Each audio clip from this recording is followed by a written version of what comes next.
We plant because we long for justice. I remember I was 11 years old and I was with my 12-year-old brother, and we were at a flea market, at a vendor, looking for football cards. You see, we were some avid football card collectors. And so when we got to some place where we were looking for cards, we took our time. And so he was seated, rifling through card packs, trying to look for the best ones. And I remember out of nowhere, I hear, "Get out of here. I see what you're doing." And my brother gets up really fast and he's gone. And that same voice directs their anger towards me and says, "I don't want your business either." And so I run after my brother. And when I catch up with him, he's clinging my mom's leg and he's got tears in his eyes and he says, "Look, don't tell mama." He whispers that to me.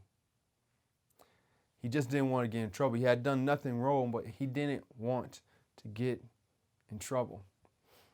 I kept quiet and I didn't understand what had happened. I had no idea the dynamics that were at work around me, but there were always these dynamics at work around me.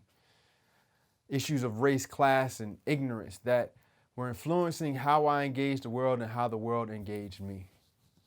I was a junior at the University of South Florida. Me and a group of 14 other students were in a circle, just looking at each other, silent. There was this intensity in the room. We were at an urban program. And you see, what had happened was that we would go to a lower income neighborhood, kind of volunteer and participate in their after school program, kind of mentoring, tutoring kids. And every time we came back home, the white kids would say, "Man, did you see how bad those bathrooms were? Man, did you see how those kids had bad attitudes? Man, those kids are like barbarians." And you fill in the rest of the blanks. And after a couple of weeks, me and the students of color just had enough of it. And so we confronted it head on. And I remember my soft-spoken friend, Derek, just said at some point, I just don't get it." And the room erupted. And we cursed. And we yelled. And we argued. And we pleaded for Jesus to help us. And we called each other's names. And we argued some more. And we had it out, y'all. But eventually, there was confession. There was admission of racial sin. There was a genuine testimonies of how folk had done wrong and how they had wronged each other in their heart. And we, at some point, we came together in forgiveness and prayer and a commitment to seeking justice together. We knew we had taken a necessary step towards a lifelong journey. You see, we experienced the dynamics that are around us. The dynamics that I had seen clearly, the dynamics of race, the dynamics of ignorance, dynamics of power that caused the world to engage me in a certain way and caused me to engage the world in a certain way. So a year or so later, after that urban program, we go to a chapter camp. And while we're on our way home, I'm sleeping because, yes, I'm that guy in the car who might fall asleep. I'm sleeping, and we stop at a gas station. At that gas station, when we stop, I get up, get out, sun's in my eye, I have a hoodie on, I put it over my head. I walk into the gas station with everybody. I'm looking around. I don't want anything, so I just chill at the front, hands in pocket, every now and then checking to see if I want something, but didn't. Everybody checks out. We get back in the car. The cashier comes running out of the store, and she starts writing down the license plate of my friend. You know who was driving? My friend Derek, the soft-spoken white guy. But this time, he doesn't say, "I don't get it." He jumps on and say, "What is going on? Like, what happened?" And the lady says, "I saw him. I know what he did," pointing at me, the black guy with the hoodie, implying that I stole something.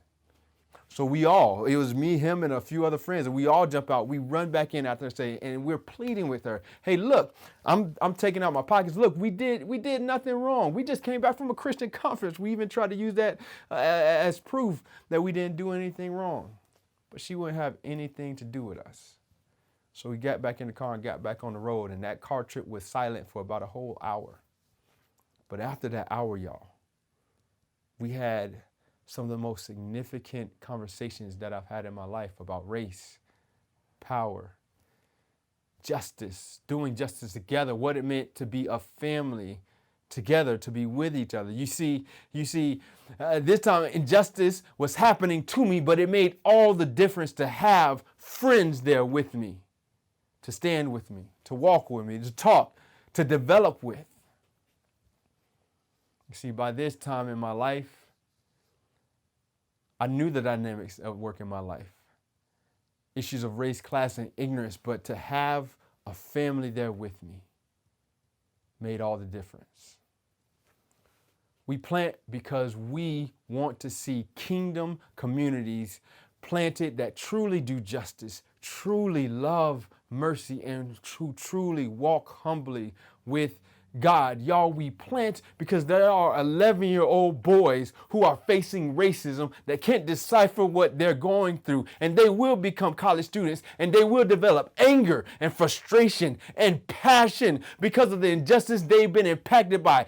And there will also be those who don't care about that injustice, who don't see it, who don't get it. Who is going to tell them? Who is going to tell him and her, them, that they are supposed to be family? Who will be the hands and feet of Jesus? Will you be the hands and feet of Jesus for them? Will you help them carry love and not hate, grace and not unforgiveness, sacrifice and not self-preservation? We help them carry prophetic justice that confronts powers and principalities, and not some kind of assimilated false peace that makes a home for oppression. Will you help them carry the fullness of the gospel, and not a diluted gospel that leads to a purposeless life?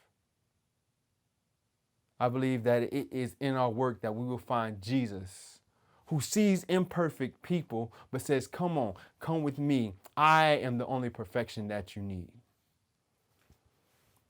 I believe in our work we will find a Jesus who sees both the oppressed and the oppressor, and somehow brings justice to both in a way that allows his kingdom to grow on earth as it is in heaven.